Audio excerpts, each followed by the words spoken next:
They tied her to the tree using biowire, thinking that would be enough. One of them lit a smoke with her emergency flare and laughed. "What's the worst she can do? Bite me?"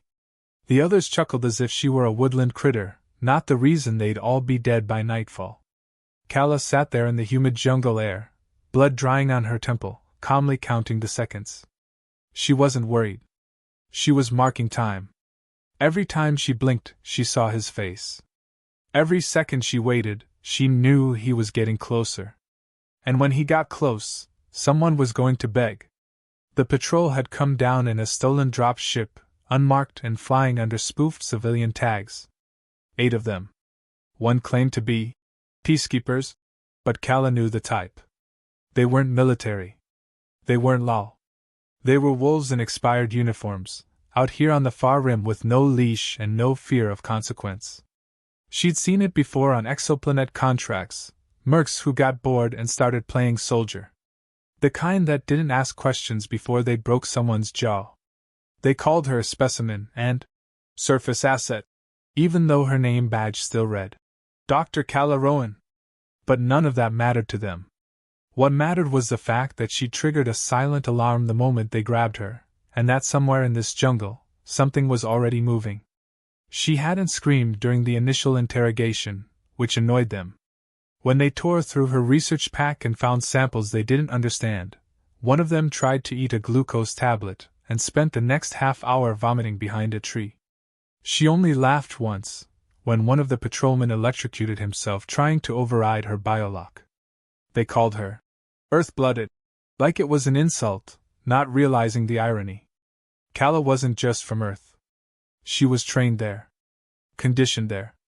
And more importantly, she wasn't stupid enough to come to Valtraxis alone. The clearing they chose was perfect for them but better for him. Trees thick enough to conceal movement. Sound carried just far enough to echo footsteps and mask where they originated. The bugs and damp air made heat signatures flare and fade constantly. They had no chance. She wasn't just bait. She was the first domino in a long, slow fall that was going to end in blood and panic. One of them, the only one with half a brain, started to suspect it. He'd been watching her differently. Not with the smug superiority the others wore like a uniform, but with a cautious kind of confusion. Jorken. His movements were twitchy. He didn't laugh when the others cracked jokes. He didn't spit near her feet or poke her with the butt of his rifle. He watched her. Listened when she mumbled in English under her breath. Noticed that she wasn't praying. She was syncing her breathing. Repeating code. Measuring distance. That was when Calla knew the game was turning. Jorken was starting to feel it. That low-level pressure that something wasn't right. That maybe this wasn't a random field grab. Maybe they weren't in control. Calla met his eyes once, just once, and smiled with something cold. That smile said, "You're not in charge here." That smile said, "You should run." Hours passed. They gave her water. Slapped it out of her hand when she asked for salt tabs. One patrolman made a joke about removing her shoes to make her more compliant.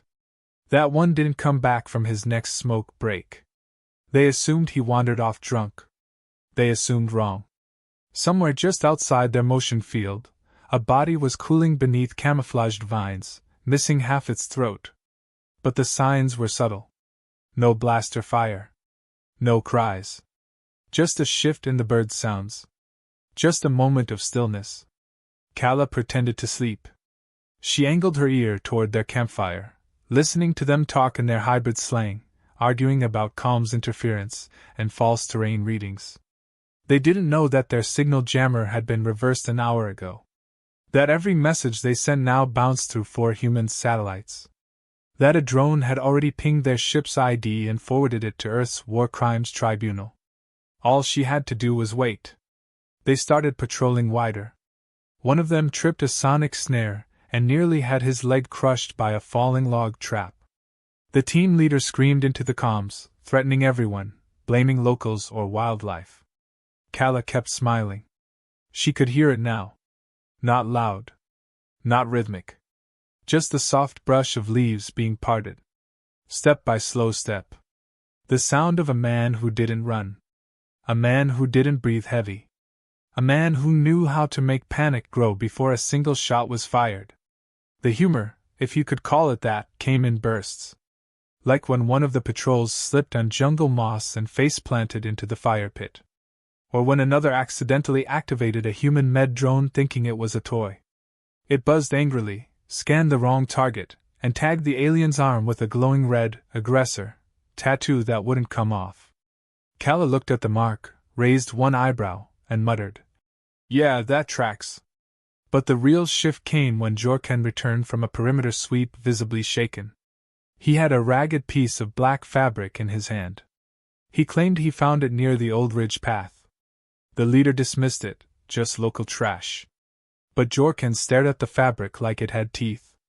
"It's from a shadow suit," he said. "Human issue. Tier 7. They don't tear easy.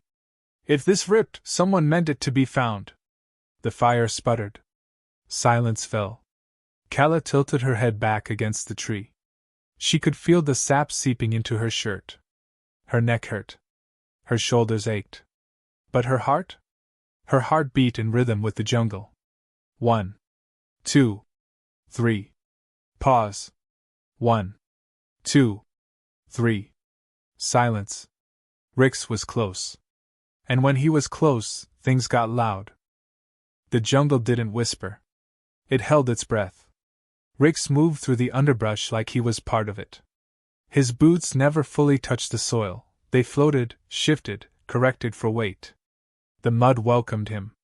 Vines parted without a snap. Even the insects seemed to steer clear of his path, as if instinct warned them what he was. And he was close now. Closer than any of them realized. He could see the faint orange flicker of their fire reflecting off the damp leaves. They were louder tonight. More anxious. That was good. Fear made people predictable. He crouched at the top of a slope, a narrow ridge overlooking their sloppy camp perimeter. From here he could see the gaps in their coverage. 2 watch posts unmanned. No motion sensors set beyond 20 meters. No aerial recon. No heat grids. Rix exhaled slowly and scanned the perimeter. One of them had left a trail of footprints so careless it may as well have been an invitation. That one would go first. Quietly. No noise. No flash. The others would start to notice each other disappearing. They'd get paranoid. Start making mistakes. That's when he'd begin the message. Kala always said he looked like he'd been carved from stone. That he carried the weight of a dozen missions in his shoulders. But it wasn't the scars or the eyes that made people nervous. It was how still he could be.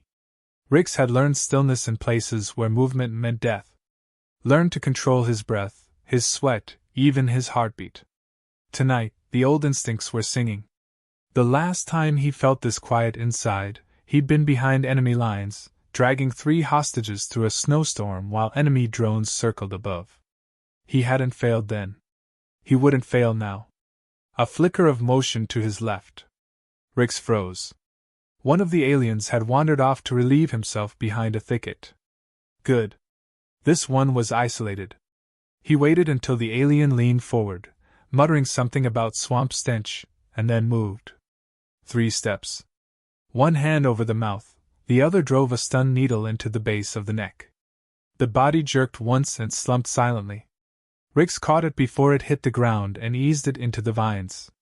Then he unsheathed a field tag and pressed it to the alien's armor. The tag blinked red once. Then the word "missing" appeared on its screen. That was the first. Back at the camp, Kala lifted her head. They hadn't fed her since midday, and the headache pounding at the base of her skull felt like a hammer made of heartbeat. But she didn't care. She had felt it. The shift in the air. The slight dip in conversation. The leader had asked, "Where's Thrak?" And no one answered. Someone muttered, "Probably passed out somewhere." Another one added, "That idiot couldn't handle fruit juice." Kala stared into the fire and let herself smile, just enough to tighten the bruises on her cheek. It had started. Jorken hadn't moved from his watch. He kept glancing into the trees, his fingers tapping out silent signals on his rifle grip. He was trying to calculate. Trying to understand what Calla already knew. She looked at him and whispered just loud enough for him to hear. 3 more and you'll start running. He didn't answer, but his grip tightened. Rix moved again. His route looped around the camp's eastern side. This time he triggered one of their trip sensors on purpose, just long enough for it to ping. The patrol scrambled, arguing about faulty gear, motion ghosts, and wildlife. 2 went off to check. Rix was already gone. They came back with nothing and started snapping at each other. One of them suggested they start packing. The leader screamed at him until he backed off. But the cracks were forming. Doubt was a virus, and Rix had just breathed it into the camp. He used their own paranoia next. Found their mess kit and emptied the rations into the stream. Replaced them with jungle mushrooms that looked edible but triggered violent nausea in most species. Not fatal. Just enough to ruin sleep. He left a boot print near the fire pit. Not his size. Larger. Human-made. Enough to make them question who else was out here. Hours passed. The camp grew quieter, but not with sleep. With tension. Nobody wanted to close their eyes. Calla's hands were still tied, but she'd loosened the wrists, not using a shard of rock hidden in her palm. They hadn't searched her well. Too cocky. She could almost slip free, but she waited.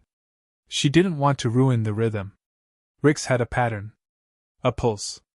She knew his tempo. If she moved now, it'd be too soon. One of the aliens tried to sneak away from camp, muttering about checking the perimeter. Rix intercepted him in the dark. This time he made it noisy. Just enough. A grunt. A thud. Then silence. The scream came 10 seconds later, delayed, panicked, and then cut off. That was enough. The leader exploded. Started ordering everyone into defensive formation. Demanded weapons checks. Jorken refused to comply. Said this wasn't an animal attack. Said something was hunting them. The others shouted him down. That was when Rix activated the beacon. It was small. Fit in the palm of his hand. When triggered, it emitted a single sound, a laugh. His laugh. Recorded years ago on a mission when someone told him a bomb had disarmed itself. The sound bounced through the camp, low and eerie, amplified off tree trunks. They all heard it. All turned. Calla laughed too then, even as her lips split again. It was the laugh of inevitability. The leader ordered blind fire into the trees. Plasma rounds lit up the jungle. Birds scattered. Vines burned. But they hit nothing. Just shadows and echoes. And still, no reply. Then one of the patrols yelled they found a body. Not human. Their own. Hanging upside down from a branch. Wrapped in vines. Field tag blinking red. That was the moment panic fully set in. Rix let them spiral. Calla pulled at the final knot. It slipped loose. Her hands came free, but she didn't move yet. Let them focus on the woods. Let them burn ammo. Rix would want them low and desperate. Then he'd start. Jorken backed away from the group, rifle raised but eyes wild. He looked straight at Calla. You planned this, he hissed. You're not a researcher. She didn't deny it. She just leaned forward and whispered. You're not dead yet. But you will be if you don't shut up and listen. Rix was already circling to the other side. They still had no idea how many of him there were. That was the beauty of it. When the jungle turns against you, numbers stop mattering. And Rix didn't fight in numbers. He hunted in silence. Alone. Until only one voice was left. By the time the third body turned up, even the trees seemed to lean in and watch. Jorken stood at the edge of the clearing, fists clenched, breathing hard. The others were falling apart. One screamed into a broken calm, another kept swinging his rifle at shadows. The patrol leader, Valek, was losing his voice from shouting. And the woman they tied up hadn't moved in over an hour. That's what worried Jorken the most. Not her silence. Her stillness. The kind of stillness you see before an avalanche. He couldn't take his eyes off her, because every time he blinked, it felt like she shifted a little. Or maybe the shadows around her did. They had lost 3 men now. One impaled through the abdomen and suspended by vines. Another found with his throat crushed and no sign of a struggle. The third? Just gone. No blood, no gear, just an empty pile of armor left folded like a discarded suit. And yet the woman remained calm.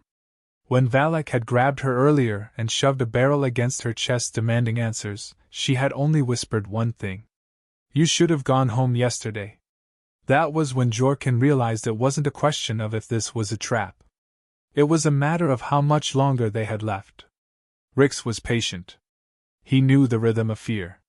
He trained to listen to it, to feed it. Right now, they were barely holding formation. He could see it from the canopy. Per perimeter control, everyone standing too close, too loud. Valak hadn't stopped pacing in minutes. That was going to make him the easiest target. Rix didn't like easy, though. He liked messages. Messages needed punctuation.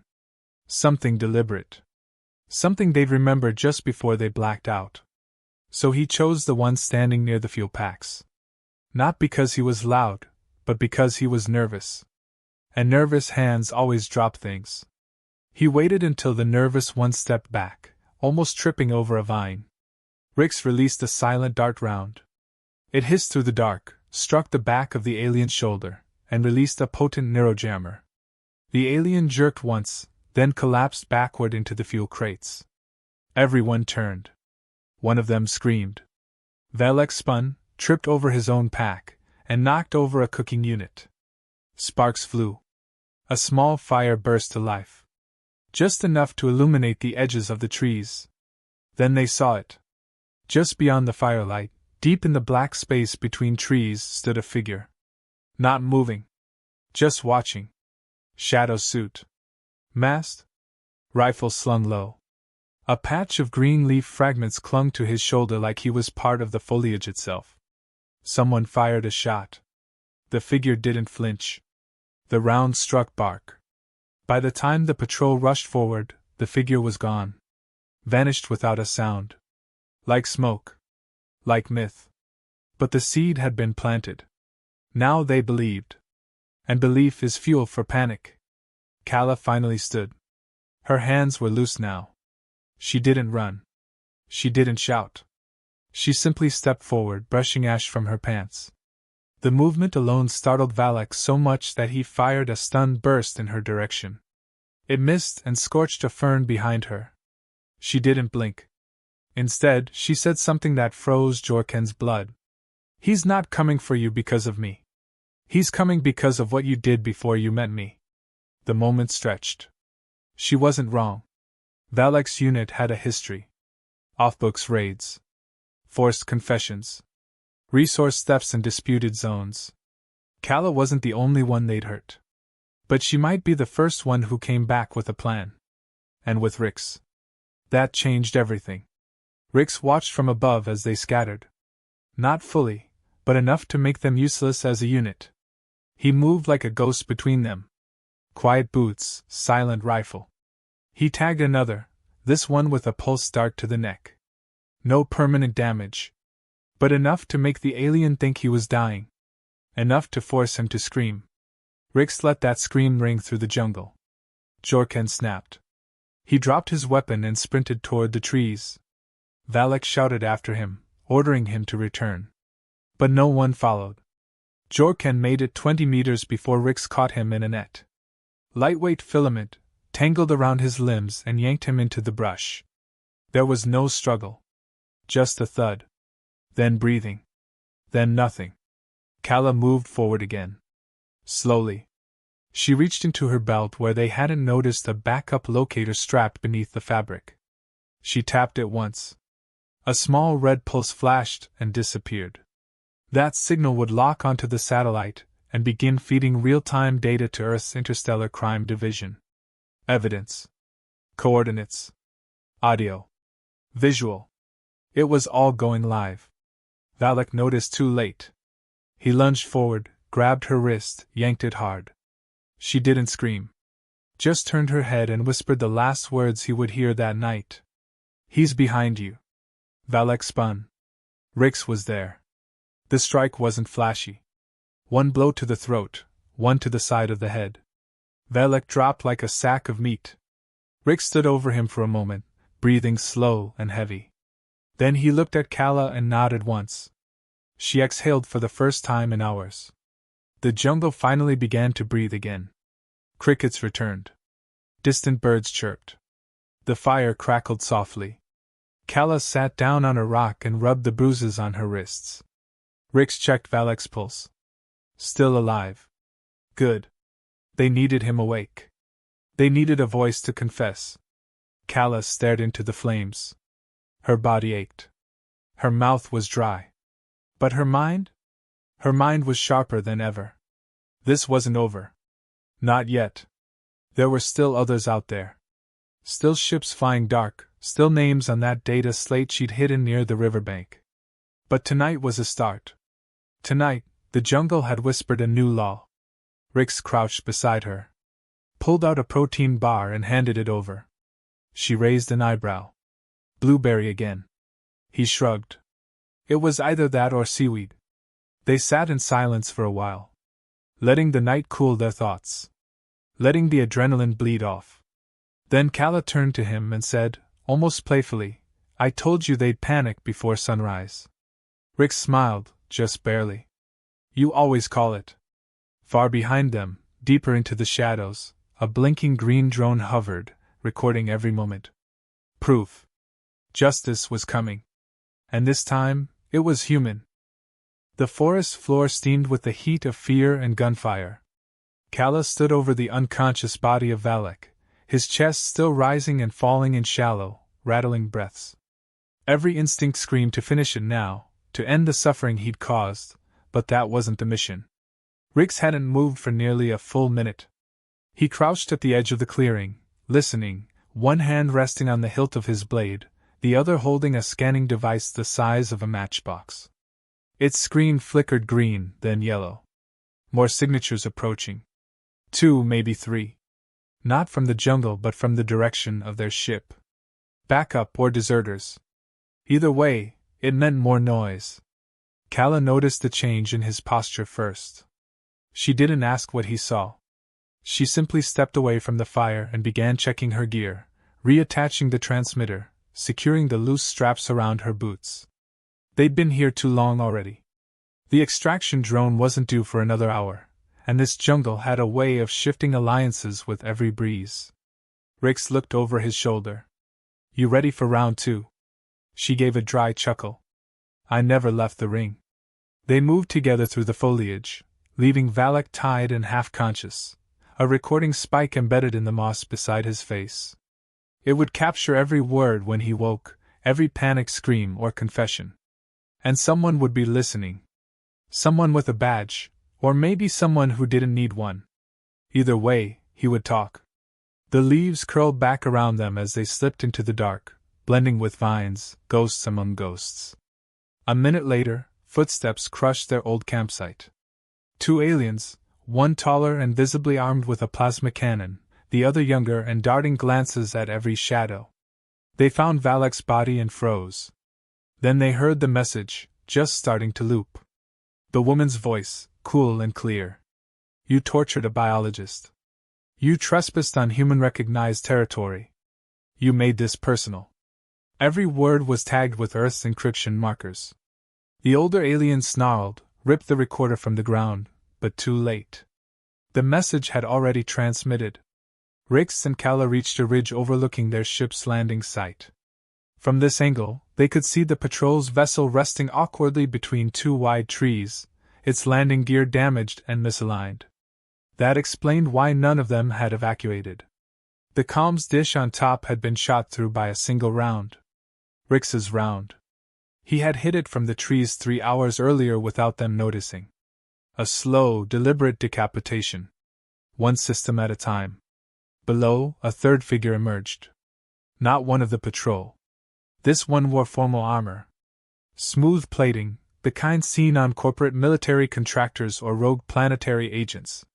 His gait was confident. Too confident. Kala narrowed her eyes. She knew that stance. Enforcement, not field unit. Someone who gave orders, not followed them. She whispered without looking at Rix. That's not a patrolman. That's a fixer. Rix didn't answer, but his hand shifted toward the long barrel on his back. The fixer looked around slowly, taking in the wreckage, the sounds of chaos in the distance, the burnt circle from earlier fire.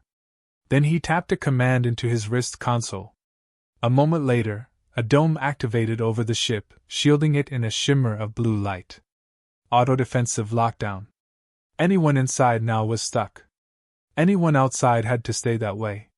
The fixer was calling for extraction, maybe for a wipe team. Kala pulled a small puck from her belt and tossed it gently into the air. It hovered, scanned, and streamed video directly back to her contact on the Tribunal network. She narrated softly. Evidence shows clear signs of sabotage, unlicensed weaponry, and use of human experimental restraints. That last line was important. The zip wires they had used on her weren't standard. They were banned. A fact that would haunt them now. The fixer turned. He didn't look at them, couldn't see them through the brush. But something in his stance said he sensed a presence. He reached to his belt slowly and drew a short blade. It crackled to life with electrical arcs. Kala shifted slightly to her left, using a wide trunk as partial cover. Rix motioned her down and circled to the far flank. No sound. No branch snapped. No leaf rustled. Just sudden absence. The fixer stepped forward. Then another step. That was his mistake. The vine trap snapped upward, yanking his legs out from beneath him and slamming his body into the trunk of a hanging tree. His blade flew from his hand. Rix was on him in seconds. One hand to the throat, one to the wrist with the console. The fixer thrashed, tried to activate a pulse command, but Kala was already there, jamming a shock override plug into the console. It sparked and went dark. His mouth opened to scream. Rix struck once behind the jaw and the sound died before it was born. They hauled him to a hollow beneath the tree line. Kala pressed a neural recorder to his temple and began interrogation. No pain. Just pressure. Just the knowledge that everything he said was being sent live to people who knew his language, knew his rank, and would one day knock on his door with a warrant. He broke fast. Claimed ignorance. Blamed the patrol. Blamed the ship logs. She kept her face blank. Rix, however, let his blade rest visibly across his knee. That was enough to keep the fixer talking. By the end of the recording, they had it all. Coordinates. Names. Funding routes. The fixer's voice cracked when he said the words supply run. Because it wasn't a patrol. It was a forced extraction team. They'd been stealing fauna from protected zones, modifying them, selling them off-world as combat pets. The researchers who got in the way vanished. Kala had been marked as a future obstacle. So they made her a present problem. The drone pinged above them. Extraction inbound. They had 10 minutes. Enough time. Rix bound the fixer and left him in a position visible to any arriving parties. Then he placed a flare beside him. If someone wanted to find him, they could. But only if they got there before the local predators noticed he wasn't moving. It was poetic. Kala didn't smile. But she didn't stop it either. They made their way to the ridge, where the last stars were beginning to fade behind the thick fog. Kala's boots were soaked. Her jacket was torn. Rix handed her a rag to clean the blood from her arm. She took it, eyes distant. When the drone arrived, it hovered in a perfect glide.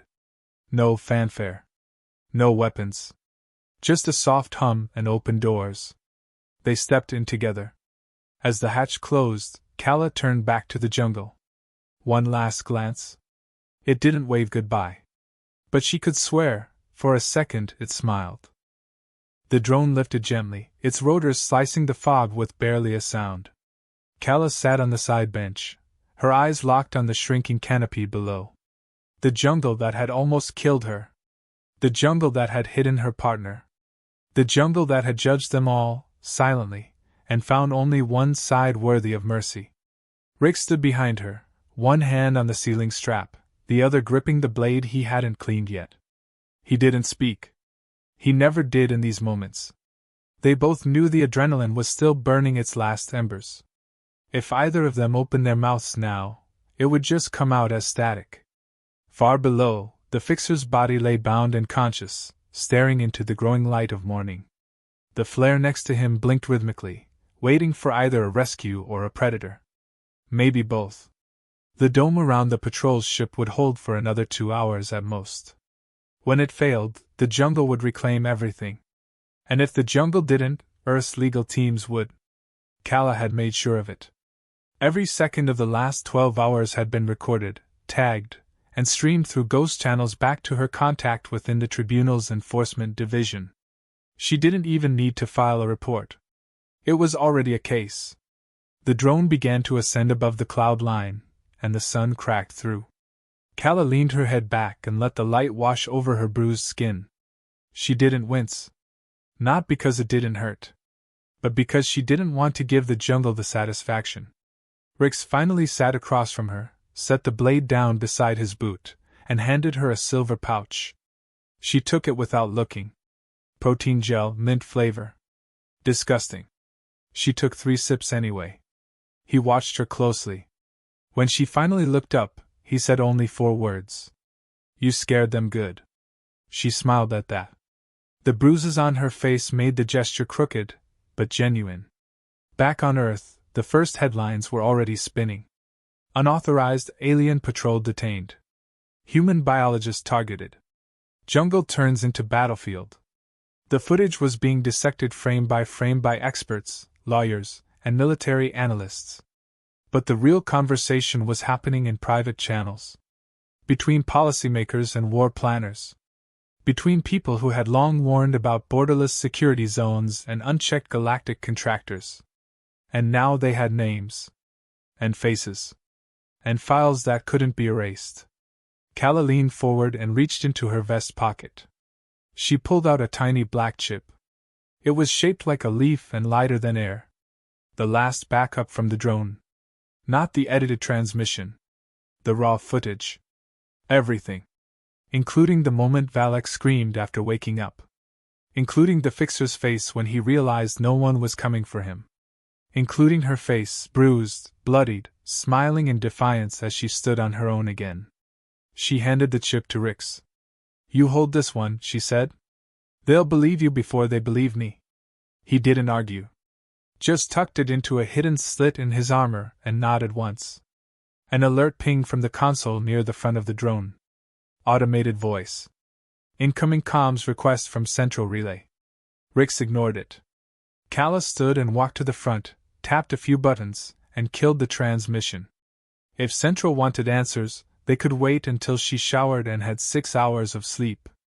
Or never. She hadn't decided yet. She returned to her seat and let her head rest against the wall. Her eyes closed. Her breathing slowed. But she wasn't asleep. Just resting somewhere between thought and memory. She remembered the first time she met Rix. He was half-conscious, bleeding out in a crater during a riot zone evac. She had dragged him by his gear strap 30 meters through gunfire, muttering at him the whole way to "Not you dare die." He'd woken up hours later, still strapped to the medbed, and the first thing he'd said was, "You got blood on my rifle." After that, they were inseparable. Not lovers. Not quite friends. More like 2 sides of a blade. One cut. The other cleaned. The drone began its descent toward a black site landing platform tucked in a canyon outside Earth's formal airspace. No insignias. No guards. Just a flat metal pad, humming with silent security. A figure stood waiting at the center, arms behind his back. Tall, dressed in gray robes with a communication badge over one shoulder.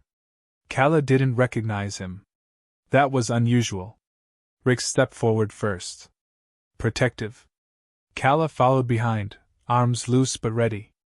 The figure greeted them with a slight bow. No name. No rank. He gestured toward the docking tunnel. They walked in silence until the outer corridor sealed. Then the man spoke. You caused a great deal of political friction today. Rix gave a grunt that could have meant good. Kala raised an eyebrow. If we didn't, we failed. The man didn't smile, but his eyes held something sharp. The footage has already forced 5 resignations. Do you understand what that means? Kala nodded. It means 5 more are hiding worse. He handed her a tablet. It lit up with a symbol she recognized. Not military. Not tribunal. But something older. A crest from Earth's early off-world intelligence division. Most believed it had disbanded decades ago. Apparently not. The man said nothing as she scrolled. Names. Locations. Experimental transport logs. Genetic modification records. She didn't look at Rix, but she could feel his pulse shift. He had seen the name too. One of the researchers who had vanished last year. Someone Kala had trained with. They hadn't just been targeting biologists. They'd been harvesting them. The man turned. You have a choice. You can walk away and let the tribunal take over. Or you can follow this trail. But if you follow it, you'll never come back to this side of the fence. Kala didn't hesitate. Rix didn't blink.